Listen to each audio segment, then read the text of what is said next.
My earliest memories of church are of community. Most of my growing up memories are of community.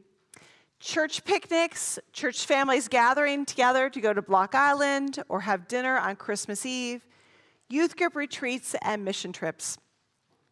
Years ago, a church member sheepishly confessed to me that her primary reason for coming to worship was community. I don't think that we should be sheepish or embarrassed to share that community is important to our lives as Christians. Community is actually essential as we follow Jesus Christ. All of those community lunches and all ages game nights, men's fellowship breakfasts and ladies' nights out, all those youth group taco dinners, and conversations shared over a cup of coffee, tea, or juice after worship. All of that connection and community is essential to following the way of Jesus Christ. In this passage from Luke, which is the continuation of the one entitled The Walk to Emmaus, once again, the resurrected Jesus appears to his followers. Pronouns in our modern world can feel a little tricky. However, I want to draw your attention to how many times the gospel writer says they or them, a combined 18 times. There is no specific mention of Mary Magdalene, Peter, or even Cleopas. The focus is not on one particular follower. It is on the community of followers, the community of faith. Throughout his ministry on earth and even after following the resurrection, Jesus gathers people to teach them, to heal them, to eat with them and talk with them and support them on this path of life. The way of Christ has been and always will be about community. In a devotional she wrote for D365, Sarah Boatwright shares, following Christ and attempting to live holy lives is not meant to be something we do all on our own. Community is important and needed. Even saints who devoted themselves to living ascetic lives alone in the desert eventually opened their way of life to others who wish to follow their holy, Christ-like examples. Following Christ is not meant to be something we do all on our own. Following Christ is not something we can do all on our own. We need each other. We need others to assure us of God's unconditional love when the way before us grows difficult. We need others to remind us that even when we are feeling lonely, we are never alone. We need others to gently hold our hand and hold our hearts when we sorrow. We need others to celebrate with us in our joy. We need others to share hope and the good news that we belong, we are beloved, we are blessed. The reason I am standing in this pulpit, blessed to be in ministry with you, is because communities of faith have gathered me close all the days of my life. Maybe you know exactly what I'm talking about. Maybe you too have wonderful memories of church potluck suppers and church school gatherings, maybe even a church kickball, softball, or basketball games. There are some hearing this message, though, who won't have those shared memories of church as community. However, I'm going to be bold and guess that you are present in worship because you are seeking out community, because you want to belong and be a part of a community of faith that embodies Christ's inclusive, unconditional love. Today, we are launching the Gathering Together Building Revitalization campaign. Because God placed these needs and opportunities before us, already we have repaired and replaced the roofs to FCC's historic building and replaced the auditorium windows.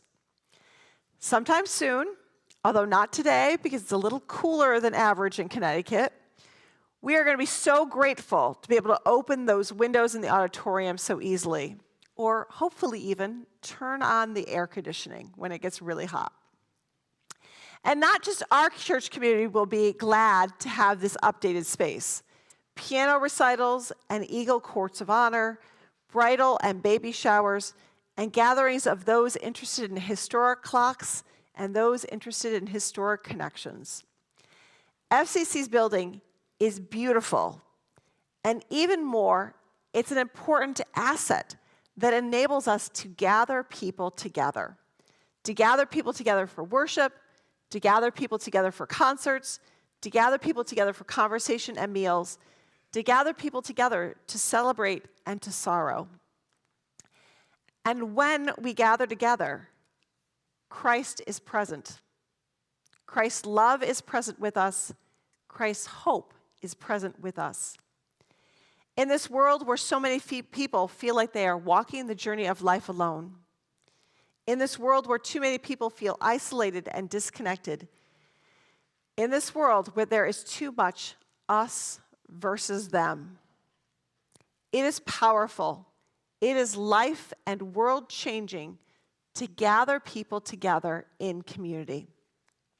Just as the Church of Jesus Christ has done from the very beginning, for almost 280 years, the community of the First Congregational Church has gathered people together for worship, meetings, meals, celebrations, music, learning, service, and care of God's creation. We gather people together in community not just so we can brag about having a full sanctuary, not so we can pat ourselves on the back for having a full parking lot. We gather people together in community because this is where Jesus is. We gather people together in community because it's through our relationships that we offer Christ's hope, healing, support, and love. Right now, there are people who are scrolling the internet, Facebook, Instagram, X, who consciously or unconsciously are seeking connection. Real friends, authentic community, people who ask about their day and actually want to hear the answer. People who offer them a hug when they are sad and remind them of their talents and abilities. Right now, there are people searching for community, love, and hope.